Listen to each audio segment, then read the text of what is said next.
ඔයාලට මෙන්න මේ lessons ටික ඉගෙන ගන්න තියෙනවා. ඉස්සෙල්ලාම ICT වල සංකල්ප. ඒ කියන්නේ තොරතුරු හා සංවේදන තාක්ෂණයේ background එක. ඒ කියන්නේ basics ටික ඔයාලට ඉස්සෙල්ලා ඉගෙන ගන්න වෙනවා මෙන්න මේ පළවෙනි පාඩමේ. මේ පාඩමේ O level වල තිබ්බ ගොඩාක්ම basics ටික මේ පාඩමේ cover වෙනවා. එතකොට O level ICT කරපු නැති කෙනෙක් වුණත් ප්‍රශ්නයක් නැහැ. මෙතනින් concepts ටික ගොඩාක් අල්ල ගන්න පුළුවන්. right. එතකොට මේ පාඩමේ අපි කතා වෙනවා දත්ත. අපි යමු දන්නවා data information තොරතුරු. දත්ත තොරතුරු පිළිබඳ අපි වැඩි අවධානයක් යොමු කරනවා පළවෙනි පාඩමේ. ඊට අමතරව ඒවයි වෙනස්කම් දත්ත තොරතුරු වල ගති ලක්ෂණ. එතකොට අපි ඒවා පාවිච්චි කරලා කොහොමද වැඩක් ගන්නෙ? නේ? එතකොට අපි තොරතුරු සංවේදන තාක්ෂණයට අදාළ මූලික සංකල්ප ඇතුලේ අපි කතා වෙනවා මේ එක් දත්ත හා තොරතුරු පාවිච්චි කරලා අපි කොහොමද ඒවා ඇනලයිස් කරලා decisions ගන්න කියලා. right. ඒ වගේම abstract models ගැන අපි කතා කරනවා. අපි ඉස්සරහට බලමු පාඩමේ මොනවද abstract models කියලා. හරි. ඒ ටික කතා කරලා අපි ඊට පස්සේ පොඩි අවබෝධයක් ගන්නවා software hardware liveware ඔය සමහරට අහලත් ඇතිනේ O level මේවා තිබ්බනේ. right. firmware ඔන්න ඔය වගේ concepts ගැන අපි ඉගෙන ගන්නවා. හරි පාඩමේ අන්තිමට තියෙනවා big data කියලා මාතෘකාවකුත්. big data. දැන් IT field එකේ trending topic එකක් තමයි big data. big data. දැන් big data කියන්නේ දැන් ICT නිර්මාණය වෙලා කාලයක් ගිහින් තියෙනවානේ. මෙන්න මේ කාලය ඇතුළතදී දත්ත ගොඩාක් එකතු වෙලා තියෙනවා මේ systems ඇතුලේ. මෙන්න මේවා identify කරලා analyze කරලා important decisions ඒ කියන්නේ වැදගත් තොරතුරු සහ තවත් දත්ත නිර්මාණය කරන්න ඒ පිළිබඳ හැදෑරීමක් කරන විෂයක් තමයි big data කියලා කියන්නේ. ඒතර big data කියන topic එක දැන් ලෝකේ ගොඩාක්ම කතා වෙන මාතෘකාවක්. data science අහලා ඇති data science කියලා field එකක් තියෙනවා. ඒ වගේම දැන් මේ දවස්වල හැමෝම කතා වෙන field එක මොකද්ද? AI artificial intelligence. මේ දෙක ගොඩක් කලාවට එකට යන subjects. එතකොට මෙන්න මේ fields වල ගොඩක් කලාවට මෙන්න මේ big data කියන විෂය ගැන ගැඹුරින් කතා කරනවා. right. AI සහ data science වල කෙටියෙන් කියනවා AIDS කියලා. right. AI and data science. හරි. big data ඔන්න ඔය වගේ concepts ගැන අපි කතා කරනවා. ඊට පස්සේ අමතරව මොනවද කතා වෙන්නේ? free and open source software, copyrighted software ඔන්න ඔය වගේ terms ගැනත් අපි පළවෙනි පාඩම ඇතුලේ සාකච්ඡා කරනවා. right. ඊළඟට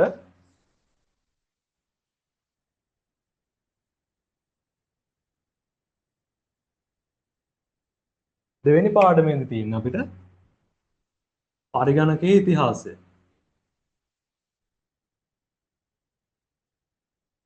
පරිගණකයේ ඉතිහාසය. කොහොමද පරිගණකය දියුණු වෙවි ඉස්සරහට ආවේ කියලා අපි සාකච්ඡා කරනවා දෙවෙනි පාඩමේ. එතකොට අපි ඒකදී කතා වෙනවා ඉස්සෙල්ලාම මිනිස්සු ඇයි පරිගණක නිර්මාණය කරන්න යොමු වුනේ. ඔයා දන්නවද ඉස්සෙල්ලාම හදපු පරිගණකයේ මුල්ම අදියර. ඒ කියන්නේ මොකද ඒකට කියන්නේ? මුල් බීජය කියනවා නම් ඒක කැල්කියුලේටර් එකක්. කැල්කියුලේටර් එකක් කියන්නේ කැල්කියුලේටර් එකකුත් නෙවෙයි අත්ම ගණක රාමුව තමයි පරිගණකයේ ආරම්භක අදියර. ගණක රාමුව. මිනිසුන්ට ඉස්සෙල්ලා ඕනේ දැන් අපි අද කාලේ පාවිච්චි කරන කම්පියුටර් එක නිර්මාණය කරන්න නෙවෙයි. යාළුවට ඕනුනේ කොමාරි අර ගණිත කර්මයක් ටක් ගාලා කෙටි කාලයක් ඇතුළතදී කරගන්න. ඒකට කියන්නේ බෙදීම, ගුණ කිරීම ඔන්න වගේ ගණිත මෙහෙයුම් තියෙන. ඒවා ටක් ගාලා කරගන්න විසඳුමක් තමයි යාළුවා ඒ කාලේ හෙව්වේ. ඔන්න ඔය එන ගමනේදී යාළුවා ගණක රාමුව හොයාගත්තා. ඊට පස්සේ දෙකේ කැල්කියුලේටර්ස් හැදුවා. ඒක ඉම්ප්‍රූව් කර කර ඇවිල්ලා අවසානයේ අපි අද පාවිච්චි කරන කම්පියුටර්ස් දක්වා ඇවිල්ලා තියෙනවා. right. එතකොට පරිගණකයේ මූලාරම්භය තමයි ගණක රාමුව. හරි ඒ ඔස්සේ බිහි වෙච්ච පරිගණක වර්ග ඒවයි භාවිතා කරපු තාක්ෂණයන් අන්න ඒ වගේ දේවල් අපි කතා කරනවා. මෙන්න මේ කියන ගණක ඉතිහාසය කියන දෙවෙනි පාඩම. තුන්වෙනි පාඩම ඇවිල්ලා සුට්ටක් ගණන් පාඩමක්. අපි ඒකට කියනවා සංඛ්‍යා පද්ධති. ඉංග්‍රීසියෙන් කියනවා number systems. මේකත් O level වල හරියටම O level syllabus එකේ තුන්වෙනි පාඩම තමයි number systems. සංඛ්‍යා පද්ධති. එතකොට මේකෙදී අපි සාකච්ඡා කරනවා එක් එක් සංඛ්‍යා පද්ධති අතර පරිවර්තනය කිරීම. හරි සංඛ්‍යා පද්ධතියක් මොකටද පරිගණකයේ තියෙන්නේ? හරි මම brief එකක් දෙන්න. එතකොට කම්පියුටර් එක කියන්නේ නැත්නම් පරිගණකය කියන්නේ විදුලියෙන් වැඩ කරන උපාංගයක්. කොට කරන්ට් එකෙන් තමයි ඒක වැඩ කරන්නේ. කරන්ට් එක අපි කම්පියුටර් එක ඇතුළතදී නිරූපණය කරන්නේ 1 සහ 0 කියන ඩිජිට්ස් භාවිතා කරලා. ඒක අපේ පහසුවට අපි හදාගත්තු දෙයක්. ඇත්තටම 1 සහ 0 කියන්නේ 1 කියන්නේ කරන්ට් එක තියෙනවා. 0 කියන්නේ කරන්ට් එක නැහැ. ඒකට ඔන්න ඔය විදිහට ආකිටෙක්චර් එකක් හදාගෙන අපි පරිගණකය ඇතුලේ දත්ත හා තොරතුරු නිරූපණය කරන්න මෙන්න මේ කියන සංඛ්‍යා පද්ධති පාවිච්චි කරනවා. දැන් උදාහරණයක් විදිහට මම කියන්නම්. දැන් අපි දකිනවනේ කම්පියුටර් එකේ තියෙන එක එක කලර්ස් නේ. රතු පාට, කොළ පාට අපි කියනවා RGB කියලා. ඒතර මෙන්න මේ කලර්ස් කොහොමද අපි කම්පියුටර් එක ඇතුලේ නිරූපණය කරන්නේ? ඒකට තියෙනවා සංඛ්‍යා පද්ධතියක් වෙනම. අපි ඒකට කියනවා hexadecimal number system කියලා. hexadecimal. ඒ කියන්නේ ෂඩ් දශමයෙන් සංඛ්‍යා පද්ධතිය. hash ලකුණෙන් පටන් අරන් මෙන්න මෙහෙම 1D F 6 7 මේ විදිහට තියෙන සංඛ්‍යා තියෙනවා. මෙන්න මේවා hexadecimal number systems යට තමයි වැටෙන්නේ. එතකොට මෙන්න මේවා පාවිච්චි කරලා අපි පරිගණකයේ කලර්ස් නිරූපණය කරනවා.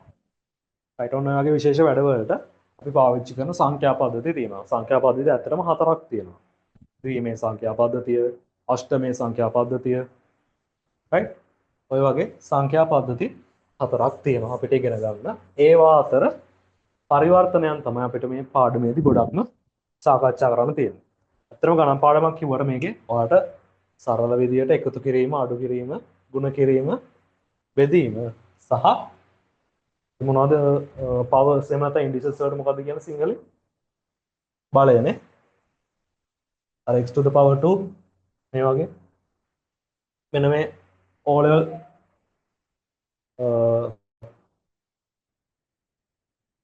maths වල තිබ්බ සරල concepts ටික පුළුවන් නම් ඔයාලට මේ පාඩම එච්චර දෙයක් නෙමෙයි. මේකේ ගණන් හරියම සරලයි. right. ඕක තමයි සංඛ්‍යා පද්ධති පාඩම යටතේ අපිට කතා කරන්න තියෙන්නේ. හරි. හතරවෙනි පාඩමට යමු. හතරවෙනි පාඩම හරි ලස්සන පාඩමක්. අතර මේක සිලබස් එකේ තියෙන ප්‍රධාන පාඩමක්. මේකෙන් ඔයාලට දෙවෙනි පාඩමට දෙවෙනි පාඩම නෙවෙයි දෙවෙනි පේපර් එකට සම්පූර්ණ ප්‍රශ්නයක් නිර්මාණය වෙනවා. right දෙවෙනි පේපර් එකට සම්පූර්ණ ප්‍රශ්නයක් නිර්මාණය වෙනවා. මේ පාඩමේ නම logic gates. තාර්කික ద్వාර. තාර්කික ద్వාර. O level syllabus එකේ හතරවෙනි පාඩම තාර්කික ద్వාර. right O level වලට වැඩිය පොඩ්ඩයි මේකේ වැඩිපුර තියෙන්නේ. හරි. මේකෙදි මම ඔයාලට සරලව කියන්න දැන් කාර් එකක අපි දන්නවා දැන් දොරක් කරලා තිබ්බොත් එහෙම ඒකේ දොර හරියට වැහිලා නැත්තම් අර ලයිට් එකේ ඉන්ඩිකේට් කරනවා නේද? ඒක ලයිට් එකක් පත් වෙනවනේ ඉස්සරහා. ඔන්න ඔයගේ පරිපත නිර්මාණය කරන්න තමයි මේ පාඩමේදී අපිට තියෙන්නේ. නිර්මාණයම නෙවෙයි. ඒකට ඩිසයින් එක හදන්න. කියන්නේ ට්‍රුත් ටේබල්ස් පාවිච්චි කරලා සත්‍යතාව වගු ඒ වගේම එක් එක් තාර්කික ద్వාරවල සිම්බල්ස් පාවිච්චි කරලා අපිට සර්කිට් නිර්මාණය කිරීමක් වගේ තමයි මේ පාඩමේදී තියෙන්නේ. right. මෙන්න මේ සිම්බල්ස් ටික දැනගෙන ආර සත්‍යතාව වගු නිර්මාණය කරන්න පුළුවන් නම් මේක ඇත්ත දෙයක් නෑ. හරිම සරලයි. ඇත්තම ලොජික් ගේට් එකක් කියලා කියන්නේ ඔය කඩේ මිලදී ගන්න තියෙන IC එකක්. මට එක් කරන අයට තියෙනවා ET වල වෙනම පාඩමක්. IC ගැන කතා කරන්න තියෙනවා. මට මතක නැහැ පාඩම එනවා මම හිතා ඉලෙක්ට්‍රොනික්ස් වල තියෙන්නේ. කොහොම හරි ඉලෙක්ට්‍රොනික්ස් තමයි. ඒකේ තියෙනවා මේ ලොජික් ගේට්ස් පාඩමකුත් වෙනම තියෙනවා. ඒක හරිම සරලයි. ඒ level ICT කරන කෙනෙක්ට ඒ පාඩමේ තියෙන ලොජික් ගේට්ස් කියන්නේ මාරම සරලයි. right. එතකොට තාර්කික ద్వාරය යටතේ අන්න ඒවා අපිට සාකච්ඡා කරන්න තියෙනවා. right. පස්වෙනි පාඩම තියරි පාඩමක්. ඔව් තියරි පාඩමක් අන්තිමට ගියා හැබැයි පොඩ්ඩක් ගණන් හදන්න තියෙනවා. right. පස්වෙනි පාඩම තමයි මෙහෙයුම් පද්ධතිය. මෙහෙයුම් පද්ධති. operating systems.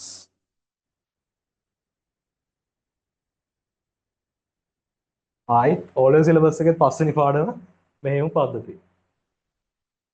හරි මේකේදී අපිට සාකච්ඡා කරන්න තියෙන ලෝකෙ බිහි වෙලා තියෙන මෙහෙයුම් පද්ධති වර්ග මොනවද? ඒවා විශේෂ ලක්ෂණ මොනවද? එතකොට මෙහෙයුම් පද්ධතියක් කොහොමද අපේ පරිගණකයේ මතකයේ කළමනාකරණය කරන්නේ? එන මතක කළමනාකරණය කියන කොටසේදී අපිට තියෙනවා චුටි චුටි ගණන් කීපයක් හදන්න. right pagination ඒ වගේ දේවල් ගැන අපිට පොඩ්ඩක් ගණන් ටිකක් හදන්න තියෙනවා. virtual memory ඒ වගේ සංකල්ප අපිට ගවේෂණය කරන්න තියෙනවා. right. හයවෙනි පාඩම. මේක ටිකක් දිග පාඩමක්. හයවෙනි පාඩම තමයි networking පාඩම. networking කියන්නේ ජාලකරණය. ජාලකරණය. මේකෙදි අපි ඉස්සෙල්ලම හඳුන ගන්නවා ජාලයක් කියන්නේ මොකක්ද? පරිගණක ජාල වර්ග මොනවද? ඒවයි ලක්ෂණ මොනවද? ඊට පස්සේ අපි කතා කරනවා IP address ගැන. right? IP address. OLL වල IP address ගැන චුට්ටක් කතා කරලා තියෙනවා. පස්සේ MAC address එහෙම නැත්නම් physical address. right. මෙන්න මේ දෙකේ අපිට ටිකක් ගණන් පාඩයක් තියෙනවා හදන්න. right. IP address එකෙන් කරන්නේ ඇත්තරම දැන් network එකකට සම්බන්ධ වෙලා තියෙන කම්පියුටර් එකක් අනන්‍යව අඳුර ගන්න එක. හරි. ඊට අමතරව ජාල ආරක්ෂාව ගැන අපිට කතා කරන්න වෙනවා. අපි දන්නවා දැන් ජාලයකට ඕනම අවස්ථාවක හැකින් හෝ එහෙම මොකක් හරි ත්‍රෙට් එකක් තියෙනවනේ දැන් ලෝකේ. මොන වෙලාවක සයිට් එකක් හැක් වෙන්න පුළුවන්. පහුගිය දවස්වල Facebook එක මම හිතන්නේ හැක් වෙලා තිබ්බනේ. හැක් වෙලා හරි සර්වර් ඩවුන් හරි මොකක් හරි වෙලා තිබ්බා. මම වැඩි Facebook පාවිච්චි කරන්නේ නැහැ. මොකක් හරි වෙලා තිබ්බ එහෙම සීන් එකක්. එතකොට ජාලයේ ආරක්ෂාව ගැන අපිට අවධානය යොමු කරන්න වෙනවා. ජාල පාලනය, ජාල ආරක්ෂාව ඒ වගේ සංකල්ප ගැන අපිට පාඩමේ අන්තිමට කතා කරන්න තියෙනවා. right. කියන්න බැරවනේ මගේ YouTube channel එකේ තියෙනවා මේ පාඩම් වල වීඩියෝස්. ඔයාලට ඒව බලලා කලින් අයිඩියා එකක් ගන්න පුළුවන්. මම 2027ට කරපු තියරි වීඩියෝස් වල මේ සංකල්ප ගැන මම කතා කරලා තියෙනවා. ඒ කියන්නේ බහුතරයක් අපිට විභාගයට එන සංකල්ප ගැන ගොඩාක් විස්තර ඒ වීඩියෝස් වල ඔයාලට බලා ගන්න පුළුවන්. YouTube එකේ සර්ච් කරලා බලන්න. channel එක නම කිව්වෙත් නැහැ. අසිත ලක්ෂාන් ICT. අපි ඇත්තටම අද YouTube එකෙත් මේ ස්ට්‍රීම් කරන්න හිටියේ මේ ඇඩ්මින් මල්ලි නෑනේ ඔයාගන්න ඌ ගිහිල්ලා. ඒකයි ස්ට්‍රීම් එක කරන්න බැරි වුණේ. මේ channel එකට ගිහින් බලන්න මේ පාඩම් ගොඩක් ඒවායි දැනට Python lesson එකට වෙනකන් අපි theory videos දාලා තියෙනවා. ඊට අමතරව 2026 level revision එකෙත් යම්කිසි පාඩම් ටිකක් තියෙනවා. right ඒක බලවාට ලබන සතියේ ඉන්න කලින් අයිඩියා එකක් ගන්න පුළුවන් කොහොමද lessons වල ස්වභාවය කියලා. right. හරි. ඕක තමයි 6 වෙනි පාඩම. 7 වෙනි පාඩමට එද්දී 7 වෙනි පාඩමේදී අපිට කතා කරන්න තියෙන්නේ තොරතුරු පද්ධති කියන මාතෘකාව ගැන. තොරතුරු පද්ධති. ඔයාලට පේනවද දැන් පාඩම් එකකට එකක් සම්බන්ධයි කියලා. information systems.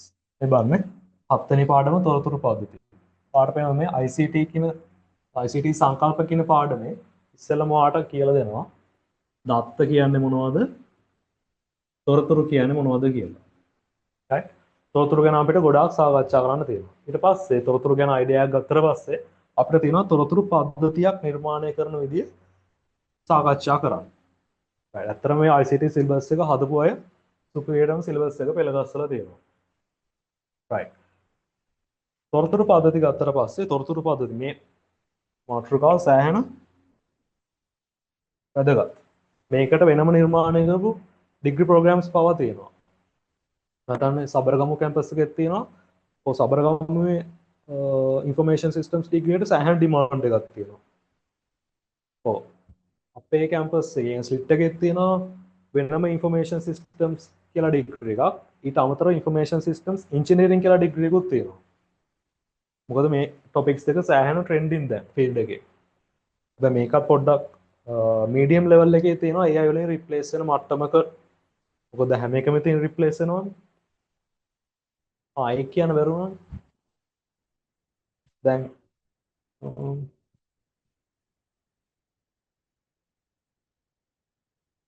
AI නිසා රිප්ලේස් වෙන ෆීල්ඩ්ස් තියෙනවා.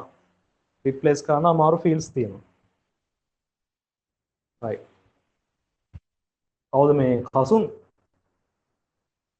ඔයා සාමාන්‍යයෙන් මොන ෆීල්ඩ් එකකට වගේද යන්න අයිඩියා එක තියෙන්නේ? මානස software engineer software engineering. right. software engineering. හොඳ ෆීල්ඩ් එකක්. හැබැයි මෙහෙම කෙස් එකක් තියෙනවා. ඒක AI වලින් රිප්ලේස් වීම එක අපි කැටගරයිස් කරොත් නියුත් වෙනවද? වෙනවනේ. high medium low AI වලින් රිප්ලේස් වීමේ අවදානම software engineering තියෙන medium level එක. අපේ කැම්පස් එකේ තියෙනවා මේ SC. SC කියලා කියන්නේ software engineering කරන බැච් එකේ ඉන්නවා මම හිතන්නේ අපේ total batch එක 2000යි. software engineering කරන set එකේ ඉන්නවා මම හිතන්නේ 400ක් විතර. 2023 වෙනි කැම්පස් එකේ. එතකොට තව අවුරුදු 5ක් විතර යනකම් මේක රිප්ලේස් කරන්න පොඩ්ඩක් අමාරු වෙයි. හැබැයි ඊට එහාට ගියාට පස්සේ දැන් අවුරුදු 5කට පස්සේ මේක පොඩ්ඩක් වෙනස් වීමේ අවදානමක් තියෙනවා. කියන්නේ මේක සම්පූර්ණයෙන් totally automate වීමේ අවදානමකට අවිල්ල තියෙනවා. right. software engineering. මමත් ඉස්සර ආසම ෆීල්ඩ් එකක් තමයි ICT වල software engineering. අවුල නැහැ. ඉතින් අපි බලමු මොකද්ද වෙන්නේ කියලා. දැන් මොකද දන්නා Claude පහලත් තියෙන සමහරලා Claude එක ඉතින් ගියාට පස්සේ software engineers ලාට ගොඩක්ම යූස් වෙන Claude එකනේ. Claude එක ChatGPT වගේමනේ. මේකෙන් සෑහෙන වැඩ ටිකක් කරගන්න පුළුවන්. කියන්නේ software engineers ලා 10 දෙනෙක් කරන වැඩේ එක developer කෙනෙකුයි Claude එකයි තියෙනවා නම් කරගන්න පුළුවන් මට්ටමකට දැන් ඇවිල්ලා තියෙනවා. අපි දැන් කතා කරන කාලෙ වෙද්දී ඉස්සරහට ඕක තව improve වෙනවා. එකම එක ප්‍රශ්නය තියෙන මේ AI models වල දැන් developer කෙනෙක්ට අපි ගෙවන ගාණ තියෙන්නේ. ඊට වඩා සෑහෙන ගාණක් යන මේ Claude එක purchase කරන්න. ඒ කියන්නේ සල්ලි දීලා ගන්න මේ Claude එකට සෑහෙන ගාණක් යනවා. මම දැක්ක දැන් මේ මොකද්ද කම්පැනි එකක් තිබ්බා. ඒකේ ඇත්තටම ඩොලර් මිලියන ගාණක් ගිහලා තිබ්බා Claude මාසෙකට පාවිච්චි කරපු ගාණ. ඒකට ඒකේ developers හිටපු developersලා අයින් කරලා යාලා Claude subscription එක අරගෙන developersලා ටික දෙනෙක් පාවිච්චි කරලා තමයි යාලගේ project එක ගහලා තියෙන්නේ. හැබැයි developersලා Claude එක පාවිච්චි කරලා තියෙනවා සෑහෙන්න. Claude එකේ අවුල තමයි යාලා charge කරන්නේ අපි පාවිච්චි කරන ප්‍රමාණයට. ඒකේ limit එකක් නැහැ. monthly use වෙන ප්‍රමාණයට යාලා charge කරනවා. එතකොට එන බිල අපිට කලින් හිතා ගන්න බෑ. එහෙම කේස් එකක් තියෙනවා. ඉතින් ආපහු අර කතිකාවතක් ඇවිල්ලා තියෙනවා. දැන් developersලා අයින් කරා. යාලට ගෙවන පඩියට වඩා වැඩිපුරම AI එකට ගෙවන්න වෙලා තියෙනවා. ඔතන පොඩ්ඩක් කේස් එකක් තියෙනවා. ඒක නිසා තාමත් developersලට තැනක් තියෙනවා. හැබැයි තව ඉස්සරහට යන්න software engineering කියන field එක පොඩ්ඩක් replace වීමේ දැඩි අවදානමක් තියෙනවා. හරි. රිප්ලේස් කරන්න බැරි පැතිත් තියෙනවා. මම අන්න ඒක කියන්න හැදුවේ. දැන් මම කරන ඩිග්‍රී එක තියෙන ඉන්ටරැක්ටිව් මීඩියා. ඕක ඇතුලේ තියෙනවා 3D animation. 3D animation. ඊට පස්සේ game development. Game development, virtual reality, augmented reality, ඊට අමතරව තව designing වැඩ ටිකක් තියෙනවා. right. මේ 3D animation තියෙන්නේ. මේක පොඩ්ඩක් replace කරන්න අමාරුයි. දැන් හොඳම උදාහරණයක් ඊයේ පෙරේද තිබ්බා assignment එකක් කරන්න. කොමාරි කාලේ දීලා තිබ්බේ සතියයි. සති කොමාරි දවස් 4ක් විතර ගැහුවා animation එක. කවුද මේ යුරෝපියන්? මෙතන මෑන් කෙනෙක් ඉන්නවා පොර මෙහාටම ගිහිල්ලා එක ටාස්ක් එකක් කරන්න තියෙනවා. මෙහෙම ගිහිල්ලා මේ වහින් පැන පැන යවලා කී ෆ්‍රේම් සෙට් කරලා ගම්මෝ ඒ වැඩේ එනවා. සෑහෙන වදයක් දුන්නේ අසයින්මන්ට් එක. දැන් මේක අපි බැලුවා AI දාලත් කරන්න පුළුවන්ද කියලා. ටූල්ස් හෙව්වා හම්බුනේම නැහැ. පස්සේ ඉතින් මේ හරියට යනකම් ඇනිමේට් කරලා තිබ්බේ. මෙතනින් පස්සේ දැන් මෙතනින් කෙලින්ම දිගටම ගිහිල්ලා තමයි යන්න ඕන මෙතෙන්ට. දැන් අසයින්මන්ට් එක සබ්මිට් කරන්නත් වෙලාව ඇවිල්ලා. කරන්න දෙයක් නැහැ. මෙතන ඉඳන් මෙතෙන්ට එනකම් පැන්නුවා. හරි. දැන් ඇත්තටම මේක දාලා අපිට කරගන්න AI tool එකක් හොයාගන්න බැරි වුණා. Cloud එකට දැම්මා, chat ආට දැම්මා. ඊට පස්සේ තව AI animation generate කරන sites තිබ්බා. ඒව try කරා. එකකින්වත් කරන්න බෑ. time එකක් මදිනේ. අන්තිමට මෙතෙන්ට ගෙනල්ලා මෙතෙන්ට පැන්නුවා. ඔන්නමයි ඒ assignment එක complete වුණේ. ඒ කියන්නේ දැන් මේ 3D animation කියන field එක replace කරන්න හරි අමාරුයි. මොකද human touch එකක් තියෙන field එකක් නේ. අන්න හරි human touch එකක් තියෙන fields replace කරන්න හරි අමාරුයි. අනිත් එක මේ UI UX so software engineering වලම එක field එකක් මේ UI UX කියන්නේ. දැන් අපි එදිනදා දකින interfaces තියෙන. අපි ගත්තොත් Zoom එකේ නවා දකින interface එක. ඒ interface නිර්මාණය කිරීම. මෙතන ඊට පස්සේ WhatsApp එකේ අපි දකින screens ඒ සියල්ල නිර්මාණය කරන UI UX engineers ලා. දැන් මෙන්න මේ part එක UI UX engineers ලාට සෑහෙන demand එකක් තියෙනවා 2022 23 වෙද්දි මාරම demand එකක් තිබ්බා. ඒ software engineers ලාට තියෙන demand එකම තිබ්බා මෙයාලට. පස්සේ දැන් ඒක වෙනස්ලා තියෙනවා. මේ role එකට දැන් ගන්න ප්‍රමාණය පවා companies වල අඩු වෙලා තියෙනවා. ඇයි ඒ? මේ role එක කරන්න දීලා තියෙනවා software engineers ලටම. එයාලා දැන් කෝඩ් කරනවට අමතරව ඉස්සෙල්ලා UI එකක් ගහගෙනම තමයි වැඩේ පටන් ගන්න ඕන. right? ඉස්සර ඒකට වෙනම කට්ටිය ගත්තා. දැනුත් ගන්නව නැත්තේ නෑ. ඒ අර ලොකු IT companies වලින් තමයි එහෙම ගන්නෙ. දැන් සාමාන්‍යයෙන් ගත්තොත් startups වල එහෙම නැත්තම් medium scale companies වල එහෙම ගන්නවා හරි අඩුයි. මොකද යාලා බජට් එකකටනේ යන්නේ. යාලටත් අමුතුවෙන් මේ වගේ කට්ටිය අරගෙන පඩි ගෙවලා ඒ වැඩේ කරගෙන යන්න අමාරුයි. ඒක නිසා software engineers වලම කියලා තියෙනවා දැන් UI එකක් ගහගෙනම code එක ගහගෙන යන්න කියලා. right. ඒකට software engineers වලට තව අමතර වැඩක් හැවිලා තියෙනවා. ඔන්න ඔකත් එක්ක. හරි මම කියාගෙන ආවේද අර සාමාන්‍යයෙන් human touch එකක් තියෙන fields replace කරන්න හරි අමාරුයි. ඒ වගේම cloud. cloud අහලා තියෙනවද? වලාකුළු පරිගණනය. අපිට ඒක කතා කරන්න තියෙනවා මෙන්න මේ පළවෙනි පාඩමේ. ICT පිළිබඳ සංකල්ප. ඒකෙදි අපි චුට්ටක් කතා කරනවා වලාකුළු පරිගණනය කියන්නේ මොකක්ද? ඒකෙන් එක අවස්ථා තියෙනවා platform as a service, infrastructure as a service ඔන්න වගේ දේවල් ගැන අපිට කතා කරන්න තියෙනවා. right. එතකොට මේ cloud කියන්නේ cloud engineering. මේකත් පොඩ්ඩක් AI වෙනුවෙන් replace කරන්න අමාරු field එකක්. cloud engineering. මේකේ software engineers ලට වගේම පොඩි coding part එකක් තියෙනවා. coding වගේම යාලා ගොඩක් theory පිළිබඳ හැදෑරීමක් කරනවා. CI/CD කියලා ආකිටෙක්චර් එකක් තියෙනවා. ඒක අපි ඉස්සරහට බලමු. කොහොමත් අපි ක්ලාස් එක ඇතුලේ මේ IT field එකේ roles ගැන කතා කරනවා. right අපේ tagline එකම ආදාගෙන සිහින වලට ICT. right ඒක දාලා තියෙන හේතුවක් ඇතිව අපි කතා කරනවා ගොඩක්ම අර IT ෆීල්ඩ් එකට යන්න බලන් ඉන්න ළමයින්ට අපි යාළගේ ඇත්තම ටාගට් එකට කියන්නේ හීන කියලානේ. ඔය හීන වලට ওই පාර පෙන්නනවා. right? ඒකයි ටැග්ලයින් එක දාලා තියෙන සීන වලට ICT කියලා. එතකොට ඔයාලට යන්න තියෙන ෆීල්ඩ්ස් මොනවද? ඒකට මොන වගේ ඩිග්‍රීස් තෝරගන්න ඕන? නේ? කොහොමද මොනවද ඔයා අමතරව හදාරන්න ඕන ටොපික්ස් මොනවද? නේ? ඒ වගේ හැමදේම අපි කියලා දෙනවා. right. ඔන්න වගේ human touch එකක් තියෙන fields replace කරන්න අමාරුයි. ඒකට software engineers ලාට දැන් අපහු ඇවිල්ලා තියෙනවා මෙන්න මේවා ගැනත් පොඩ්ඩක් touch එකේ ඉන්න වෙලා තියෙනවා යාළුවට VR AR. මොකද මේ දෙක පාවිච්චි කරලත් අපි software එකක්මනේ අපව නිර්මාණය කරන්නේ. හැබැයි මෙන්න මේ VR AR software නිර්මාණය කරන කට්ටිය හරි අඩුයි. right. මොකද කාලයක් තිස්සේ යාලා ඇවිල්ලා තියෙන දේ අපි පාවිච්චි කරන traditional software නිර්මාණය කරන්නේ කියන්නේ Zoom, video conferencing software, WhatsApp ඔය වගේ chat systems හදන්න යාල් පුරුදු වෙලා තියෙනවා. ඒක මෙන්න මේ වගේ applications හදන අය පොඩ්ඩක් අඩු වෙලා තියෙනවා. VR AR. දැන් අපි මේ semester එකෙත් හදුවා VR project එකක්. ඔයාලා අහලා තියෙන සමහරට අර IGI කියලා game එකක්. ඔන්න ඕක අපි VR එක ඇතුළට ගෙනාවා. right. අන්න ඒ වගේ VR app එකකුත් ගහන්න ඇත්තරම දැන් AI එකට බෑ. තාම බෑ. right. ඒ වගේ fields තියෙනවා. AI වලින් replace කරන්න හරි අමාරුයි.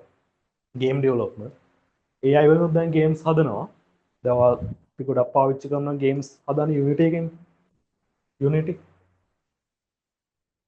Unity එහෙම නැත්නම් Unreal Engine. මේ දෙකම මේ ළඟදී combine වුණා. දැන් Unity එකෙන් ගහලා තියෙනවා AI model එක. ඔය ChatGPT ට cloud එකට දෙන prompt එක වගේම එයාට prompt එක දුන්නාට පස්සේ එයා game එක develop කරලා දෙනවා. හැබැයි තාම මේක තියෙන හරිම ප්‍රාථමික මට්ටමක. graphics අවුල් ඊට පස්සේ ඒ game එකේ හරි realistic look එකක් නැහැ. තාම ඒ level එකේ තමයි තියෙන්නේ. හැබැයි මේක ඉස්සරහට වැඩි දියුණු වෙයි. අනිවාර්යයෙන් වැඩි දියුණු වෙනවා. එතකොට අපි ChatGPT ට prompt එක දීලා මොකක් හරි කරගන්නවා වගේම Unity එකට prompt එක දීලා අපිට පුළුවන් game එකක් නිර්මාණය කරගන්න.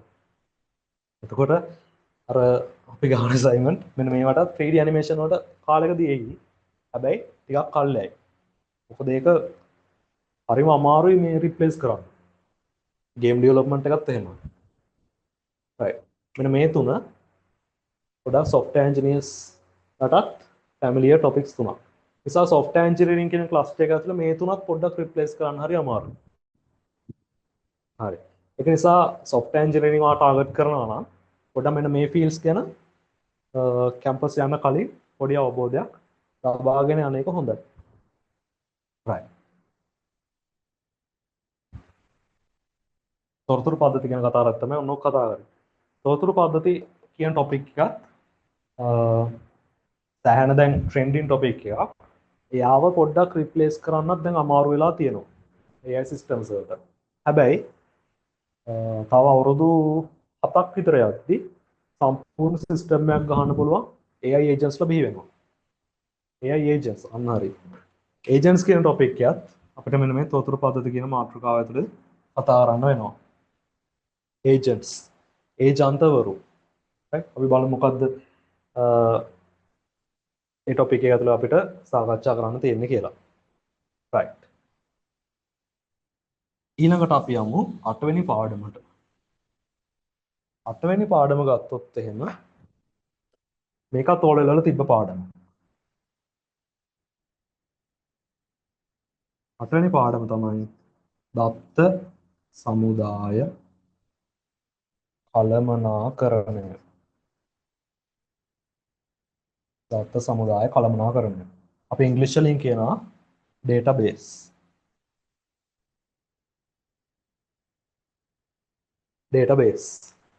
database නම් අහලත් ඇතිනේ. සමහර කම්පැනිස් වල database එක ක්ලියර් වුණා කියලා කියන්නේ. කවුරු හරි හැක් කරලා. right. මේකේදී අපිට සාකච්ඡා කරන්න තියෙනවා දත්ත සමුදායක් කියන්නේ මොකක්ද? ඒක අපි අය නිර්මාණය කරන්නේ. ඒතර ඒ දත්ත සමුදායක් ඇතුලේ තියෙනවා යතුරු කියලා જાතියක්. ප්‍රාථමික යතුරු, සංයුක්ත යතුරු වගේ යතුරු ගැන අපිට ගොඩක් සාකච්ඡා කරන්න තියෙනවා. විභාගයට හැමදාම අහනවා ප්‍රයිමරි කී එක මොකක්ද? මොකක් හරි database එකක් දීලා මෙන්න මේ database එකේ x කියන database එකේ y කියන table එකේ ප්‍රාථමික අතර මොකද්ද? සංයුක්ත අතර මොකද්ද? right ඔන්න ඔය වගේ ප්‍රශ්න හැමදාම එනවා. එතකොට database කියන පාඩමෙන් වෙනම දෙවෙනි පේපරේ ප්‍රශ්නයකුත් නිර්මාණය වෙනවා. හරි ඒ යටතේ අපිට සාකච්ඡා කරන්න තියෙනවා language එකකුත්. සමහරට අහලා තියෙ SQL. SQL structured query language. database එක නිර්මාණය කරන්න අපි පාවිච්චි කරන language එක තමයි SQL. software engineersලාත් ගොඩක් SQL එක වැඩ කරනවා. අපේ යාළුවෙක් මම දැක්කා මේ SC කරන සෙට් එක වෙලාවදී database එකක් ගහනවා SQL පාවිච්චි කරලා. right. මම ගහනවා අතරම AI දාලා තමයි කෝඩ් එක ගහන්නේ. right. SQL ගැන කතා කරන්න තියෙනවා. ඊළඟට තමයි මම ටික මතනවා 9 වෙනි පාඩම.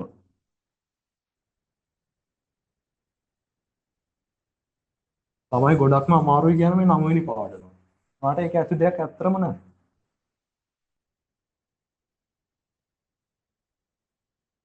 software engineering වලට යන්න ඉන්න කෙනෙක් අනිවාර්යෙන් හොඳටම ස්ටඩි කරන්න ඕන පාඩම තමයි මේක.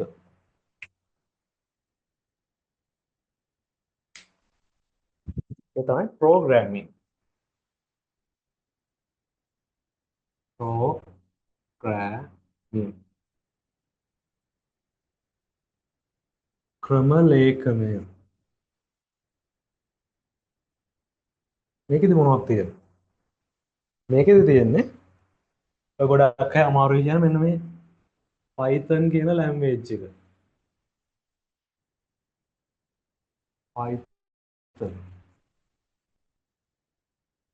Python කියන පරිගණක භාෂාව පාවිච්චි කරලා අපිට තියෙනවා codes ලියන්න.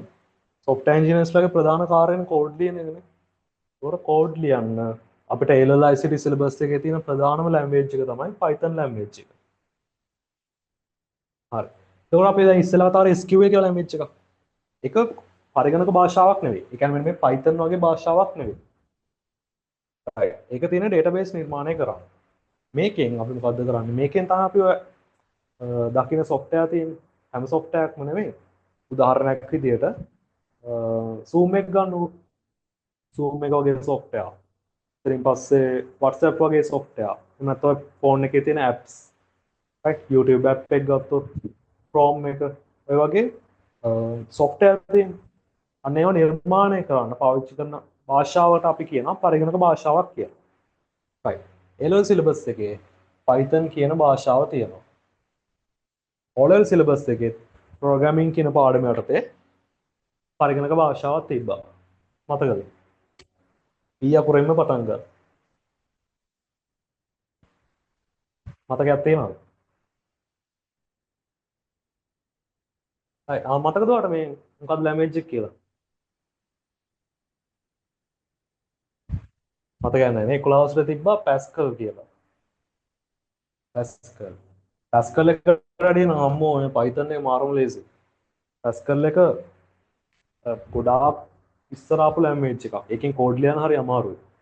ගොඩාක් කියන්නේ හිතන්නකො මේ මොකක් හරි sentence එකක් අපිට print කරගන්න ඕන කියලා. උදාහරණයක් විදිහට WhatsApp screen එකේ ඉස්සරහම තියෙන WhatsApp කියලා. Python පාවිච්චි කරලා අපිට ඒක ගහන්න පුළුවන් print WhatsApp කියලා. Pascal එක පාවිච්චි කරලා අම්මෝ මෙන්න මේ වැඩේ කරගන්න අපිට Pascal පාවිච්චි කරලා code line 5-6ක් විතර ලියන්න වෙනවා. right Pascal පාවිච්චි කරොත්. Python පාවිච්චි කරොත් එහෙනම් එක line එකේ වැඩේ කරන්න පුළුවන්. එතකොට ඔයාටම තේරෙනවා Pascal ද ලේසි Python ද ලේසි කියලා නේ. පොඩ ඇත්තටම මේ ළමයි Python අමාරුයි කියලා කියන්නේ බොරුවට. පොඩ්ඩක් තර්කණය ඕන. දැන් ඒකත් ලේසි දැන් ඉවස් කෝඩ් එකක් ලියද්දි ඉස්සෙල්ලා පොඩ්ඩක් කල්පනා කරනවා. පොඩ වැඩේ තේරෙන්නේ නැහැ වගේ නා. chat එකෙන් හරි Claude එකෙන් හරි අපි පොඩ්ඩක් අහනවා මේකට මොකද්ද ගන්න ඕන ස්ටෙප්ස් ටික කොහොමද ප්‍රෝග්‍රෑම් එක ගහන්නේ. ඒ වගේ චුට්ටක් දැන් අපේ කාලේදී ලේසි ඔයාලට. අපි මේක ඉස්සර හිතලාමයි මේ අපිට දෙන ප්‍රෝග්‍රෑම්ස් ක්‍රියේට් කරන්න ඕන. දැන් ඔයාට AI කියන ටෙක්නොලොජි එක තියෙනවා. AI එකෙන් අහන්න පුළුවන් කොහොමද මේකට විසඳුමක් ගන්නෙ. මේ එකම ගැටලුව හිතන්නකෝ. ගැටලුවක් තියෙනවා. මේ ගැටලුව විසඳන්න ක්‍රම හතරක් පහක් තියෙන්න පුළුවන්. එතකොට අපි ඒල කරන කාලේ අපිට මතක් වුණේ එක්කෝ විසඳුම් 1යි 2යි. හැබැයි ඒවත් සාමාන්‍යයෙන් හොඳම විසඳුම් නෙමෙයිනේ. right. AI පාවිච්චි කරලාට පුළුවන් විසඳුම් කිහිපයක් ස්ටඩි කරලා මොන විසඳුමද හොඳම කියලා වගේ තර්කණය වැඩි දියුණු කරගන්න. right. ඔන්න ඕක තමයි Python පාඩමේ තියෙන්නේ. මොකක් හරි ගැටලුවක් දෙනවා. ඒකට Python කියන පරිගණක භාෂාව භාවිතා කරලා ඔයාලට තියෙන්නේ කෝඩ් එකක් ලියන්න. ඊට අමතර පොඩි පොඩි තීරි කොටස් තියෙනවා. ක්‍රම ලේඛනය කියන්නේ මොකක්ද? ඒකට පරිගණක භාෂා ගැන අධ්‍යයනයක් කරන්න තියෙනවා. ඒවා තීරි පාර්ට් එකට වැටෙනවා. right. මේ පාඩමෙනුත් සම්පූර්ණ ප්‍රශ්නයක් නිර්මාණය වෙනවා දෙවෙනි පාඩමට. අපි යනවා පළවෙනි පේපරේ. පේපර් ගැන මට කියන්න අමුතුමා. පළවෙනි පත්‍රය දෙවෙනි පත්‍රය කියලා තියෙනවා. ඒතර මේකේ පළවෙනි පත්‍රය දෙන්නේ MCQ 50ක්. right. O level MCQ 40යි නේ. ඔව් 40යි. A level වල පළවෙනි පත්‍රය MCQ 50ක් තියෙනවා. එතකොට පහයෝ. එක ප්‍රශ්නයක ඔයාලට ඔප්ෂන්ස් තියෙනවා පහක්. මොකද බහුවර්ණ ප්‍රශ්නයක් දෙනවා. ඒකේ ඔයාලට තෝරන්න උත්තර පහක් තියෙනවා. ඒ වගේ ප්‍රශ්න 50ක් තියෙනවා. දෙවෙනි පත්‍රයේදී ඔයාලට අර මං කියපු ප්‍රධාන පාඩම් වලින් ප්‍රශ්න එනවා. ඒවෙන් ඔයාලට තෝරගෙන ප්‍රශ්න හතරකට උත්තර ලියන්න තියෙනවා. right. මොනවද තමයි පේපර් එකේ ස්ට්‍රක්චර්. අපි ඉස්සරහට කතා කරමු තව පේපර් කරද්දි වගේම පේපර් එකේ ස්වභාවය, පහුගිය ප්‍රශ්න පත්‍ර ඒවා අපි සාකච්ඡා කරමු. right. කොහොම පේපර් නම් ගොඩක් ලියන්න තියෙනවා. right. ඊට අමතරව අපි quizzes එහෙම දෙනවා. ඒ කියන්නේ වෙබ්සයිට් එකට ලොග් වෙලා ඔයාලට ඒ quiz එක කම්ප්ලීට් කරන්න පුළුවන්. ඔයාලට ඒ වෙලෙම රිසල්ට් එකක් බලා ගන්න පුළුවන්. right. ඒක දැන් මෙන්න පාඩම් ටික කරගෙන යද්දි තමයි ගොඩක් වෙලාවට මාසයේ අන්තිම සතිය වගේ quiz එකක් ඕපන් වෙයි. right. ඒක තමයි පේපර් එක ගැන දැනට කියන්න තියෙන්නේ. right. ඊළඟට යමු 10 වෙනි පාඩම. 10 වෙනි පාඩම. මේක පොඩ ආතල් පාඩමක්. මේකේ ගොඩක් වෙලාවට තියෙන වෙබ්සයිට් හදන්න. web development. මේකේ පොඩි කොටසක් තිබ්බ O level වල. මේකෙදි ආට භාෂා කිහිපයක් ඉගෙන ගන්නක් තියෙනවා. මේවට කියන්නේ පරිගණක භාෂා නෙවෙයි. මේවට කියන්නේ markup languages කියලා. අපි බලමු පාඩම කරද්දී HTML වෙබ්සයිට් එක නිර්මාණය කරන්න පාවිච්චි කරන ප්‍රධානම භාෂාව HTML. ඊළඟට වෙබ්සයිට් එකක් හැඩ කරන්න. ඒ කියන්නේ ඒක ඇනිමේෂන්ස් දාන්න, කලර්ස් වෙනස් කරන්න. අන්න ඒ වගේ වට අපි පාවිච්චි කරනවා CSS කියන ලැන්ග්වේජ් එක. හරි. ඊට පස්සේ අපිට අපි JS පොඩ්ඩකුත් කතා කරමු. JavaScript කියන්නේ වෙබ්සයිට් එකේ එලිමන්ට්ස් මෙහෙවන්න අපි පාවිච්චි කරන ලැන්ග්වේජ් එක තමයි JavaScript. right. ඊළඟට තියෙන අපිට PHP ගැන කතා කරන්න. PHP වෙබ්සයිට් එකේ බෑක් එන්ඩ් එක කන්ට්‍රෝල් කරන්න අපි PHP කියන ලැන්ග්වේජ් එක පාවිච්චි කරනවා. ඉතින් කරන්න අපි වෙබ්සයිට් එක සර්වර් පැත්ත බලනවා. සර්වර් කෝඩින් වලට වගේ තමයි අපි PHP පාවිච්චි කරන්නේ. right. ඔක තමයි වෙබ් ඩෙවලොප්මන්ට් පාඩමේ අපිට කතා කරන්න තියෙන්නේ. ඊළඟට 11 12 13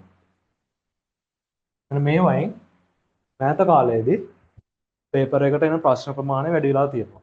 අපේ කාලේදී මේ 11 12 13න් ඕනනම් එයි MCQ ප්‍රශ්න පත්‍රයේ ඕනනම් ප්‍රශ්න 4ක් 5ක් වගේ තමයි ආවේ. හැබැයි දැන් මෙන්න මේ පාඩම් තුනෙන් දෙවෙනි පේපර් එකට සම්පූර්ණ ප්‍රශ්නයක් පවා නිර්මාණය වෙනවා. ඔය මේකෙන් ඉස්සර ඇහුවේ නෑ ගොඩක්ම. 10 වෙනි පාඩමට වෙනකම් වගේ ප්‍රශ්න හැදුනා. මේකෙන් ගොඩක් ඇහුවේ නෑ. දැන් මම තමයි 2022 මම ලියද්දී ඔව් IoT ප්‍රශ්නකුත් ආවා. IoT කියන 12 වෙනි පාඩම. IoT. right. 11 වෙනි පාඩම e-commerce. e-commerce. Alibaba ඊට පස්සේ Amazon ඒ වගේ e-commerce sites තියෙන. කියන්නේ මෙන්න මේ පාඩමේ තියෙන අර කොමර්ස් පැත්ත පොඩ්ඩක්. බිස්නස් එකක් කොහොමද ICT පාවිච්චි කරලා ඉම්ප්ලිමන්ට් කරන්නේ? ඒවයි මොඩල්ස් මොනවද? අන්න ඒ පිළිබඳව පොඩ්ඩක් සාකච්ඡා කරන්න තියෙනවා e-commerce පාඩමේ. right. 12 වෙනි පාඩමේදී IoT. IoT කියන්නේ ලෝකේ ට්‍රෙන්ඩින් වෙන ටොපික් එකක්. Internet of Things. අරවාද කරලා තියෙන ස්මාර්ට් හෝම්ස් නේ. ඒ වගේම තව ස්මාර්ට් සිස්ටම්ස් තියෙන. ඒවා කන්ට්‍රෝල් කරන්න හදන සිස්ටම්ස් ගැන සාකච්ඡා කරන්න තියෙනවා මෙන්න මේ IoT පාඩමේදී. මේකේ අමු ප්‍රශ්න මර මතක ගන්න 2022 දී. සෑහෙන ප්‍රැක්ටිකල් ප්‍රශ්නයක් ආවා කාලි වගාවක IoT පාවිච්චි කරන විදිය. ඒ තනිකරම තමයි ඔටෝමේෂන් පිළිබඳව තමයි අපි සාකච්ඡා කරන්නේ. අර ලොකුවටම සාකච්ඡා කිරීමක් වෙන්නේ නැහැ. සරල සංකල්ප ගැන අපි සාකච්ඡා කරනවා. කොට Arduino අවසමට අහලත් ඇති Arduino Uno ඔන්න වගේ අර සර්කිට් නිර්මාණය කරන පදයකට කියන්නේ බෝඩ්ස් පිළිබඳව අපිට පොඩ්ඩක් සාකච්ඡා කරන්න තියෙනවා. ඒවායි කම්පෝනන්ට්ස් මොනවද? ඒ ටික අපි සාකච්ඡා කරනවා IoT පාඩමේ. අවසාන වශයෙන් 13 වෙනි පාඩමේදී අපි කතා කරනවා new trends in IT. කියන්නේ IT වල අනාගත දිශානති. මේ කොහාටද යන්නේ? ඒ කියන්නේ මේකේ අලුත් ට්‍රෙන්ඩ්ස් මොනවද? මේ ෆීල්ඩ් එක කොහොමද පැතිරෙන්නේ?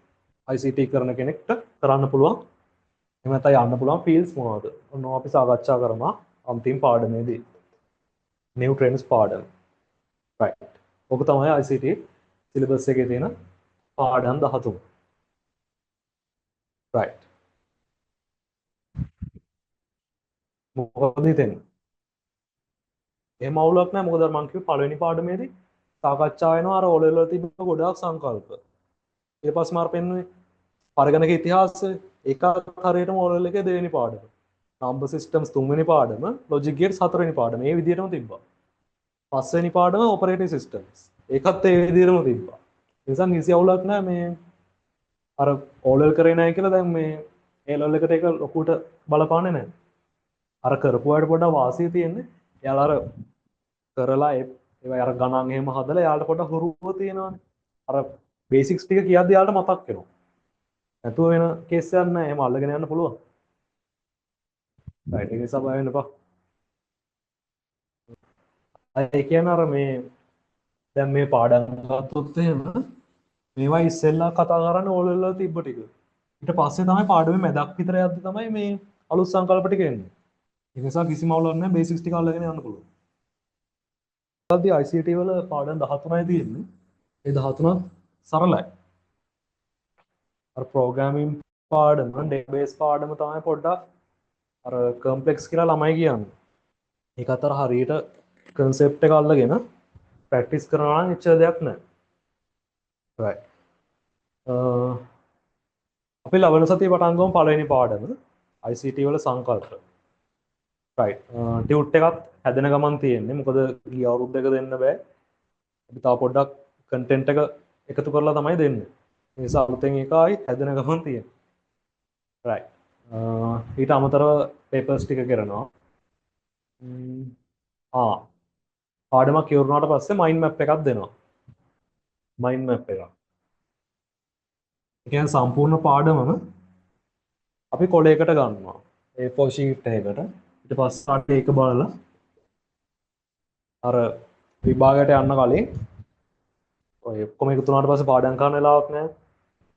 මේ මයින්ඩ් මැප් එක බලුවට පස්සේ ඔයාට ඒකේ තියෙන ටොපික් සහ අර චුටි චුටි සබ් ටොපික්ස් ඔස්සේ ගිහිල්ලා ඔයාට පුළුවන් වගේ තීවි ටික රිෆ්‍රෙෂ් කරගන්න. මම ගෲප් එකට දාන්නම් මේ O level ළමයින්ට හදපු මයින්ඩ් මැප්ස් ටික. දැන් A level අයට ආයි අලුත් කරන්න වෙලා තියෙනවා. මම ඒක දාන්නම් ගෲප් එකට. හරි පාඩමක් ඉවරනාට පස්සේ මයින්ඩ් මැප් එකකුත් දෙනවා. කලර් print එකක් විදියට. right. ඊට අමතරව පේපර් ස්ටික් කරනවා. වෙබ්සයිට් එකේ ක්විස් එකක් දානවා පාඩමක් ඉවරනාට පස්සේ. මාසෙකට සැරයක් වගේ දානවා පාඩමක් ඉවර වුණත් මැදදී වුණත් ඒක දානවා. ඒක නැත්තම් අමතක වෙනවනේ. right. ඔය ටික තමයි වැඩපිළිවෙල.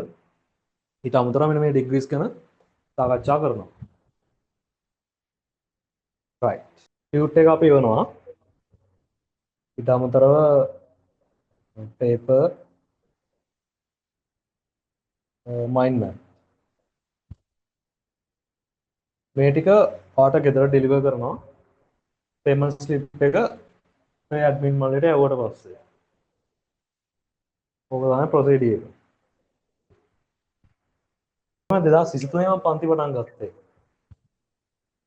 කියන්නේ 2023 පෙබරවාරි වල අපිට A level තිබ්බේ. ඊට පස්සේ 2023 ජුනි මම O level ක්ලාස් එකක් පටන් ගත්තා 11 වසර රිවිෂන් එක. A level ඉවරච්ච ගමන් එතකොට මම මේ අතලතර කාලේ කැම්පස් එකට ගියා. ඊට පස්සේ මේ බැච් එක මම ඉවර කරා. O level බැච් එක. ඊට පස්සේ පොඩ්ඩක් නැවතුවා ක්ලාස් කරන එක. ඩිග්‍රී එකත් එක්ක කරගන්න අමාරුයි. තාම අමාරුයි ෆයිනල් ඉයර් වුණාට. මට මේ මෙතනින් පස්සේ මම ක්ලාස් කරේ නෑ. ඊට පස්සේ 2025 දී 2027 තියරි එකයි 2026 රිවිෂන් එකයි පටන් ගත්තා. මේ දෙක තමයි දැන්ට කරගෙන යන්නේ. ඊට අමතරව O level පන්තිකුත් කරගෙන යනවා. 10යි 11යි ඉංග්‍රීසි මීඩියම්. හරි. ඔය විදිහට තමයි කරගෙන යන්නේ මේ කැම්පස් එකේ ඩිග්‍රී එකත් එක තමයි පොඩ්ඩක් අමාරු කරගෙන යන්නේ.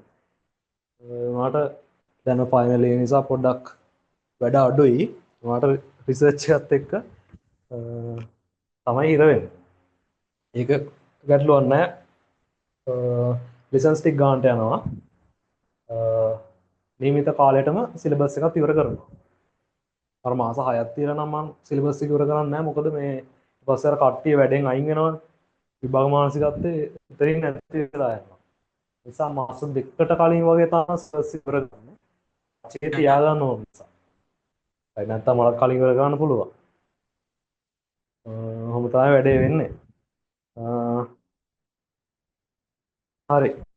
එහෙනම් අපි ලබන සතිය වැඩේට සෙට් වෙමු. ලබන සතිය කියන්නේ පළවෙනිදා. ලබන මාසේ පළවෙනිදා ඉඳන්ම වැඩේ කරගෙන යන්න. යාළුවෝ ඉන්නවා නම් කියන්න ජොයින් වෙන්න කියලා. ලින්ක් එකක් දාන්නම් මම. එහෙනම් ලබන සතියේ සෙට් වෙමු.